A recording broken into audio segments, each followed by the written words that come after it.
City Community School District's Board of Directors has filled the vacancy on the board. Yeah, during a special meeting this afternoon, the board appointed Christian Supiot Perez to fill Jan George's seat on the school board. George resigned earlier this month due to health reasons. Sophie Wyckoff joins us in studio tonight. She attended that special meeting this afternoon. So, Sophie, how did the board make this decision? Matt and Jessica, the board did have three candidates to choose from. All three had written letters to the board expressing an interest in filling Jan George's vacant seat.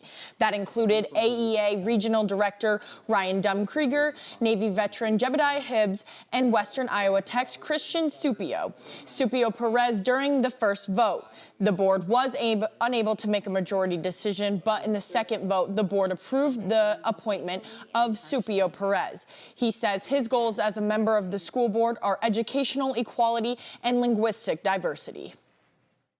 I hope that I will bring the perspective and have the ear for that part of the community.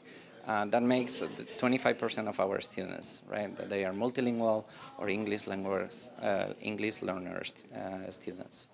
Supiot Perez says he looks forward to the challenges and opportunities of the upcoming months as the board prepares to hire a permanent superintendent. Also have a growing population of English language learners, and as a result of that, having someone that can help us understand that from a policy standpoint is really going to be most helpful. Lee said choosing one person from that group of three qualified candidates made the decision difficult. But she said with the many challenges they have ahead, Supiot Perez was the best option. Supiot Perez will fill that seat into a special election to fill the remaining 2 years of Jan George's term, which comes during the next regularly scheduled school board election, which is set for November 2nd, 2027. Sophie Wyckoff in studio. Sophie, thank you. The community of Whiting, Iowa is under a boil.